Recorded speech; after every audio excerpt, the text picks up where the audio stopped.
was the Polish foreign minister. He remains an influential figure in Poland's sort of what you would call like the Polish or EU deep state. He's the head of the EU US Friendship Commission, and he's a lifetime mainstream journalist, covers international affairs. He's married to Anne Applebaum, the neoconservative fanatic who writes for The Atlantic. She's a confidant of Hillary Clinton and other warmongering liberals in Washington. She went to Sidwell Friends Academy in DC, and she loves war with Russia. She loves it so much.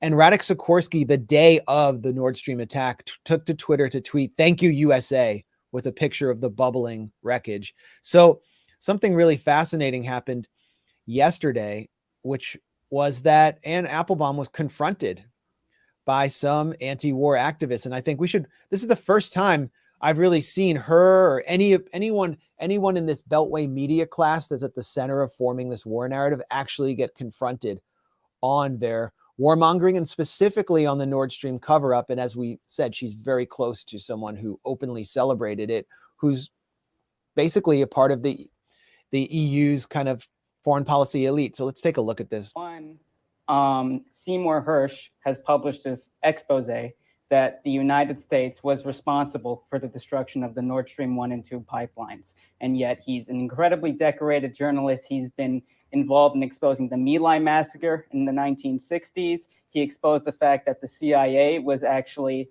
spying on our own citizens. And he exposed what was going on in Abu Ghraib in 2002. Now, you're talking all of this stuff about Ukraine, yet you're not mentioning that we had planned this attack on the pipelines in advance, much before the invasion. And this is an act of terrorism against Germany and against Russia.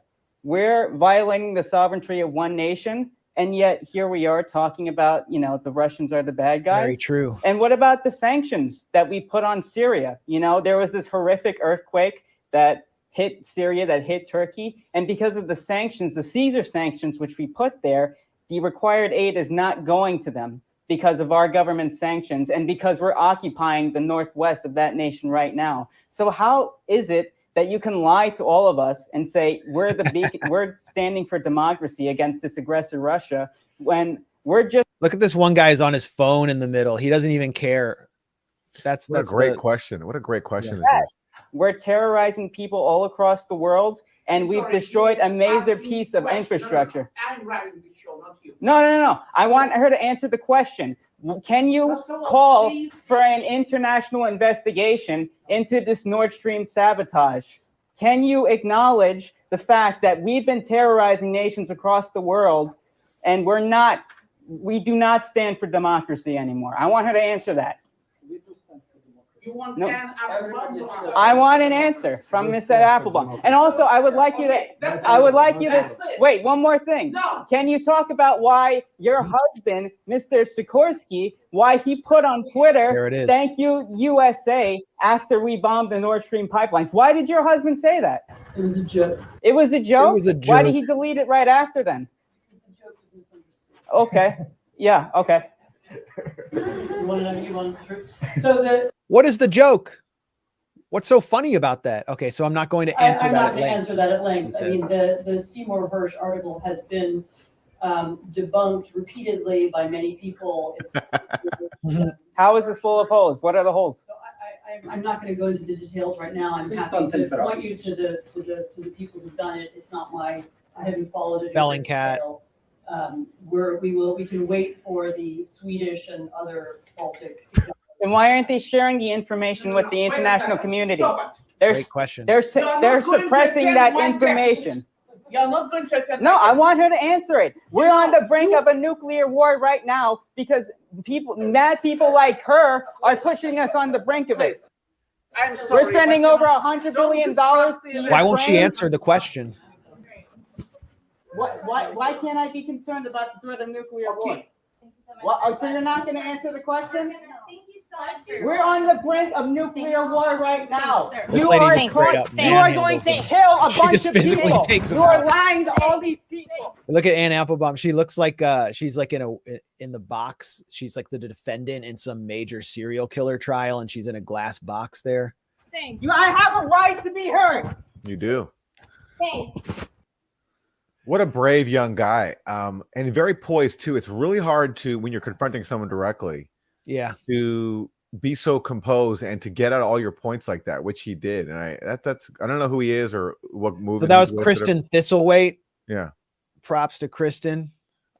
He speaks for us for sure. Just asking basic questions about the worst act of industrial sabotage celebrated by Anne Applebaum's husband. And you see, she just silently sat there and had to be defended by faculty at NYU. That's what, the youth are supposed to learn, is complete blind obedience to these neocon figures like her who pose as journalists, but actually are just simply, Anne Applebaum's in a class of her own. She's not just like a stenographer for the State Department. She's actually in the room. She's helping to push the Biden administration further on this with her Polish husband. Yeah. And if you look at all these groups, all these fake organizations that pop up to police so-called disinformation, really being there to push, State Department propaganda. She's on so many of these groups' boards. I've lost track of how many times some group puts out some report pushing some state propaganda or trying to undermine people who are doing a legit journalism. And so many times you look and Anne Applebaum is on their board. Yep. It's amazing how busy she is. Well, there's more video, and she's also confronted by Kristen on her membership on the board of the National Endowment for Democracy, which is the US's the regime change arm of the US government. Yeah. Spun out of the CIA under Bill Casey, under Ronald Reagan, and has been responsible for coups all across the world, including in Kiev in 2014. It does what the US accuses Russia of doing inside the US. And Anne Applebaum was Hillary Clinton's interviewer when Hillary Clinton accused Russia of being responsible for the January 6th Capitol riot.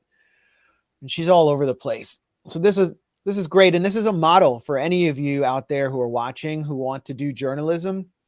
All you have to do is find your local mainstream media pundit or editor. Maybe you're in Indianapolis or St. Louis or something. All the major newspapers, they're all owned by one corporate chain. But they do public talks. They speak at universities, at campuses. Go confront them and just ask them basic questions about why they haven't reported on Cy Hirsch's investigation and the Nord Stream pipeline attacks. Why are they covering this up? This is the cover up of our time. So that's what I consider, it'll be called heckling or harassment. She'll probably say I was harassed and abused. No, that's just journalism right there. That's just, it's doing what our journalists in the Beltway refuse to do. So props to that kid. Yeah, man. And notice how she says two substantive things. She says Cy Hirsch's story is full of holes. And then when challenged on that, she can't provide any. And then she says, I'm not going to answer your questions in detail. It's such a revealing answer because she can't. This guy is pointing out the rank hypocrisy of claiming we care about sovereignty and democracy while we're doing things like occupying 1/3 of Syria and stealing its resources, and she can't answer that. So she just what is the alternative explanation? Because no one's put it forward. Fiona Hill, who's this Kremlinologist who was brought into the Trump administration to handle Trump and prevent any negotiations with Russia, because she wrote one book that was tough on Putin. She's respected. She was asked, I don't have the video in front of me. She was asked who she thought was responsible for Nord Stream by Freddie Sayers from Unheard. And she said, well, it probably wasn't Russia. So maybe it was the Ukrainians. So it's like anybody but the one military with the capability and diplomatic intimidation capacity to be able to carry something out like this. It was the Ukrainians somehow. It's like the US is just throwing their little vassal under the bus. And it really shows you how they're setting Ukraine up to take the fall for everything, including Zelensky. They're not going to the US is always going to throw its so-called allies away. They're just junior partners anyway.